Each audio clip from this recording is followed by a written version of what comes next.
የናቲ እናት ሁሉንም አለችው እና ዛሬ እጅ ሰጥታለች። በቃ እንግዲህ እነሱ ከተስማሙ ምን ማድረግ አለብኝ? ግን አንድ ነገር ያስፈራኛል። እሱም ሰላም የቀረበችው ለገንዘብ ይሆን ወይስ እውነተኛ ፍቅር ይዛ የሚለውን ነገር እያመላለሰች ነው። ታዲያ አሁን ማኪባ ሰርቪካል ተሰረገ ሞቼ ይገኛለሁ። እኔ ናቲን ካላገባው ልቤ ያርፍልኝም። በጣም ወድጀዋለሁ። ማጣት አልፈልግም። አሁን ሰርጉ እስከሚደረግ ድረስ በጣም ቸኩያለሁ ትላለች። ነገር ግን የናትናኤል እናት ምላሿ ከዚህ በተቃራኒ ነበረ። ልጄ ማኪ እባክሽን ተረጋጊ የሚል መልስ ነው የመለሰችላት። ይህን የሰማችው ማኪ አሀ ለልጅሽ አዳላሽ ማለት ነው። ሁሌ ለእኔ ጠበቃ የማትቆሚና ናቲን እንዳገባ የማታግዥኝ ከሆነ እሰራልሻለሁ እያለች ነው። ማኪ አሁን ብቻዋን እየቀረች ነው። በአንድ እጇ እንደ ማጨብጨብ ነው። ለማንኛውም እናቲቱ እንግዲህ የኋላ ኋላ በሀሳብ ተረታ ዛሬ ሮዛም ይሁን ናትናኤልን መከተል እንደሚገባት ራሷን ወደ ማሳመኑ ደረጃ ደርሳለች። እና ናትናኤልም የድብብቆች ፍቅራቸው እንዳማረበት ቀጥለዋል። ማኪ ግን አሁን ካጠገቧ ያለችው ሰላም እንደሆነች የናትናኤል ፍቅረኛ ደርሳባታለች። ታዲያ ዛሬ ጉርቧን ንቅ አድርጋ ልግደልሽ ማለቷን ቀጥላለች። ይሁን እንጂ በሲስተም ራሷን ለማትረፍ ችላለች። ለማንኛውም ሰላም እንኳን ተረፍሽ እያልን ወደ ዛሬው ክፍል እንሄዳለን። ሰላም ጤና ይስጥልን የሮዛ ድራማ ተከታታዮች እንደምን አላችሁ? በያላችሁበት በዓለም ዳርቻ ሰላማችሁ ይብዛ እያልኩኝ ዛሬም በባለፈው ታሪካችን ካቆመበት የምንቀጥል ይሆናል። እንግዲህ በባለፈው ክፍል እንደተመለከት ነው ናትናኤል እናት ለሰላም ብዙ ገንዘብ በመስጠት ገንዘብ ነው የምትፈልጊው ልጅ አሁን ሁለት ምርጫዎችን አቅርቤልሻለሁ። የተሻለሽን መርጠሽ ወደ ተሻለሽ አቅጣጫ መጓዝ ትችያለሽ ተብላለች። ሰላም ግን ከምንም በላይ ናትናኤልን እወደዋለሁ እንደምትላት ታውቃለች። እና በፊት ገንዘብና ፍቅር ምን አገናኘው ልትይኝ ትችላለች። ይህ የአስመሳይነት ቋንቋ ነው። ለማንኛውም የምትፈልገው ገንዘብ አይደል? ራሱን ለመቀየር ሰው ቤት ዝቅ ብለሽ በሰው ቤት ሰራተኝነት እየሰራሽ ያለሽው። ስለዚህ የምትፈልጊው ይደረግልሽ እና ከላይ ላይ ገለን ቅቤልኝ ስትል ሰላምን አስጨንቃታለች። ታዲያ የማትፈልገውን ስምምነት እንድትፈርምና እውነትም ገንዘቡን ተቀብላ ከቤታቸው ወጥታ ወደ ክፍለ ሀገር እንድትሄድ እየገፋፋቻት ያለችው እናቷ ሀሳቧ ሳይሳካላት ወዲያውኑ በሮዛና በናትናኤል ሊደናቀፍባት ችሏል። ናትናኤል እናትም ሁለቱን ለማለያየት በብዙ ብትጥርም ሳይሳካላት ቀርቶ ብቻዋን እያወራች ነበረ። በዚህ ሁኔታ ማኪ ስትመጣ ማለትም ሰላምና ናቲን እንዴት ልለያያቸው ከዚህ በላይ ምን ላደርግ እያለች ብዙ ነገር እየፈጠረች በነበረችበት አጋጣሚ ቆይ አጠገባችን ያለችው ሰላም ናት እንዴ የናትናኤል ፍቅረኛ ስትል ጠይቃለች። አዎ ናት የሚል መልስ ከሰጠች በኋላ ጭራሽ ደግሞ እዚህ በሰራተኝነት ተቀጥራ የምትሰራው እንዴት ናቲን ትቀማኛለች ስትልም ትፎገላለች። በዚህ ሁኔታ ናትናኤል እናት አይ እስኪ አስተውይ፣ ሁሉንም ነገር በእርጋታ ይሻላል ማኪ ተረጋጊ በማለት ስትነግራት እንግዲህ ማኪ በጣም ነው የተናደደችው። ምክንያቱም አሁን እያገዘቻ እስካሁኑ ፊት እየሰጠቻት አይደለምና። በሌላ በኩል ሮዛም እንደዚሁ ማኪን እሾህ ሆና ቀጥላባታለች ማለት ነው። ናትናኤል ራሱ ወራጅ መቼም እንደማትጋቡ ግልጹን እነግርሻለሁ ስትል በተደጋጋሚ እንደነገረቻት ሁሉ ዛሬም በተመሳሳይ መንገድ ይሄውልሽ ናትናኤል አንዷ ሙሽራ እያንጎባለለ ፊት ሲያመጣት አንቺን ግን መቼም እንደማያገባሽ ነው በማለት ለማኪ ነግራታለች። ማኪ ታዲያ በዚህ ሁኔታ በተደጋጋሚ እየተነገራትና በናቲም ምንም አይነት ተቀባይነትን አጣ ራሷን ይዛ እያበደች ትገኛለች። ዛሬ በሚገርም ሁኔታ ሮዛ አንድ ሰርፕራይዝ በናትናኤል እና በሰላም መካከል መቀራረባቸውን የሚያጎላና ፍቅረኝነታቸውን የሚያስታውቅ ነገር መስራት እንዳለባትም ከወንድሟ ጋር ትመካከራለች። እንደውም ሰርፕራይዝ ነው ያደረጋት። ሰላም አይደለም ሰርፕራይዝ ልትጠብቅ ይቀርና በእናትየዋ በኩል የሚመጣባት ጭቅጭቅ ክፉኛ አስፈርቷት አሁን እየተንበራገገች ነው። ውሃ ስጭኝ በተባለች ቁጥር እውነት አሁን የናቲ እናት ምን ትናገረኝ ይሆን በማለት ሰውነቷ ላብላብ ሲላት፣ በሮዛ በኩል ግን ሂድና እባክህን እሷን ማስደሰት አለብህ፣ እስኪ ሰላምን አንድ ሰርፕራይዝ አዘጋጅተህ የተለየ ነገር አድርገህ ማስደሰት አለብህ እያለች ወንድሟን እየወተወተች ነው። ወንድሟ መልካም ሀሳቧን ቢወድላትም የእናትየዋ ጭቅጭቅ ደግሞ ሰቀቀን እየከተተው መጥቷል። እሺ እማዬን እንዴት አድርጌ በምን አይነት ሁኔታ ደብቂያት ወደ ሌላ ቦታ ወስዳታለሁ ሲልም አማክሯታል። እሱን ለእኔ ተወልኝ አለች። እናም አበጃጅታና ሰማምራ ልብሶቿን ቀይራና የሙሽራ ልብስ እስኪመስል ድረስ በደንብ አድርጋ አዘናንጣት ተያይዘው ወደ ውጭ እንዲወጡ ታደርጋቸዋለች። በዚህ ሁኔታ ቤት በስራ ተተክታ ያለችው ሮዛ ናት። እናትየዋ የት ሄዱ ናትናኤል የት ሄደ?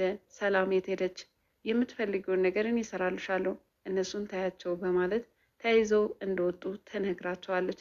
እናትየዋ ቆይ አንቺም ከነገሩ እየተደባበቅሽና እየሸፋፈንሽ አሁን ነገ የሚመጣውን ችግር ትጋፈጫዋለሽ፣ አሊያስ ደግሞ ናትናኤልን ለመጉዳት ሆን ብለሽ እየሰራሽ ነው ያለሽው። ቆይ ሮዛ ግን ከኔ እየደበቅሽ የምታደርጊው ነገር ጥሩ ነው ብለሽ ታምኛለሽ? እኔ ለእናንተ ብዬ የተሻለውን በመመኘት እንጂ እውነትም ልጄን ለመጉዳት አሊያም ማኪን ለመጥቀም አልነበረም ይህንን ሁሉ የማደርገው አለቻት። ተይኝ እማዬ፣ የማውቀው ነገር የለም። ተያይዘው እንደወጡና አምሮባቸው ዘንጠው እንደወጡ ነው ያየሁት፣ የተለየ ነገር የለውም ስትል ለእናቲቱ ነግራታለች። እናቲቱ ተያይዘው በመውጣታቸው በጣም ነው የተናደደችው።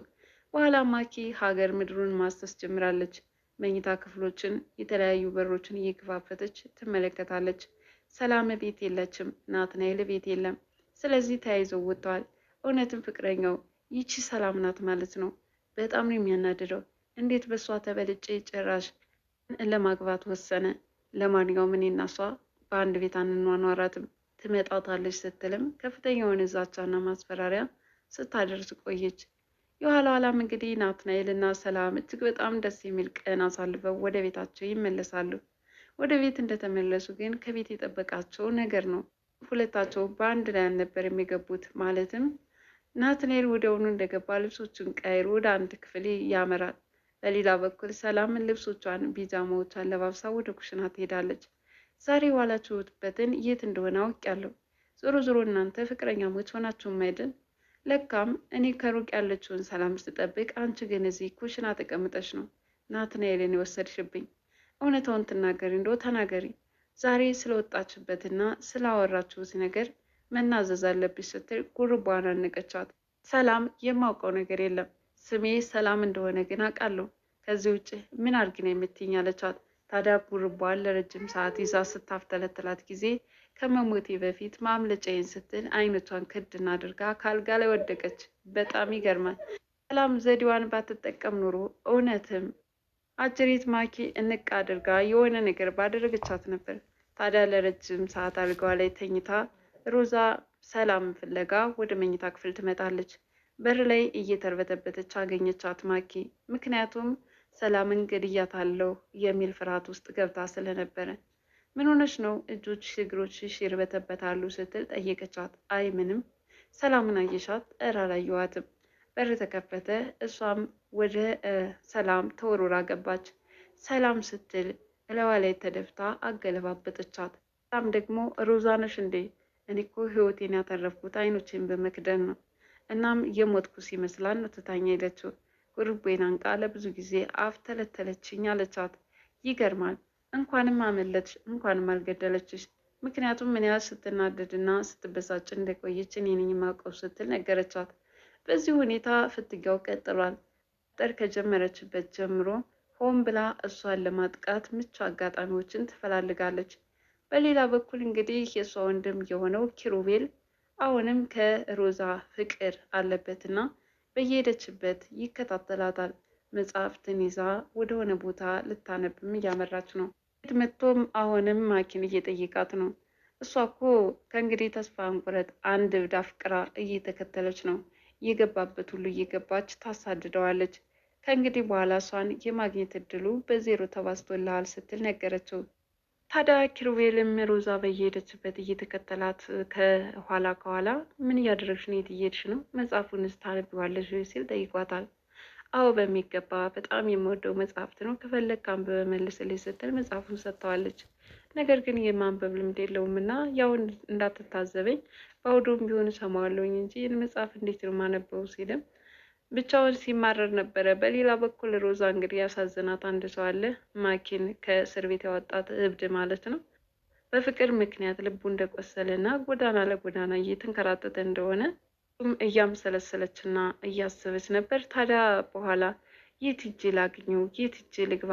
ወድጄዋለሁ እንዴ? ለምንድነው ጥሩ ስሜት እየተሰማኝ አይደለም እያለች እንግዲህ ይህንን ሰው ፍለጋ እያሳደደች ነበረ።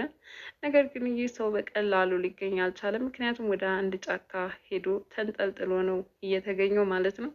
ናትናኤል እናትም ስለ ናቲና ስለ ሰላም ፍቅር ቆይ ሁለታቸው ከተዋደዱ ምን ማድረግ እችላለሁ? እኔ በከንቱ ድካሜን አተረፍኩኝ። ከዚህ በፊት ፍቅራቸው እንዲደናቀፍ በብዙ ሰራው፣ ግን ምንም ያመጣው ለውጥ የለም። ነገር ግን አንድ ነገር ያሳስበኛል። እሷ ምንም አይነት ገንዘብ የላትም። ስለዚህ እሱን የቀረበችው ገንዘብ ብላ ይሆን እንዴ? ወይስ እውነተኛው ፍቅር? እንዴት መለየት እችላለሁኝ? በጣም ተቸገርኩኝ እያለች ከራሷ ጋር እያወጣች እያወረደች ነበረ። አሁንም ማኪባ መታ ምንድን ነው እናቴ፣ እኔ እኮ ሰርጉን እየጠበቅኩት ነው። መቼም እኔና ናትናኤል ካልተጋባን ውስጤ አይቀመጥልኝም እያለች ነው። አይ ልጄ ተረጋጊ የሚለው መልስ ግን ለማኪ ጥሩ ነገር አልፈጠረላትም። ለካም እሷ ታዳላለች። እኔ ነኝ እንጂ በከንቱ ምደክመው፣ ቆይ እሰራላታለሁ እንደውም እያለች እየፎከረች ነው። ማኪ ምን ታመጣ ይሆን? እጅግ በጣም ከባድ ነገር ነው።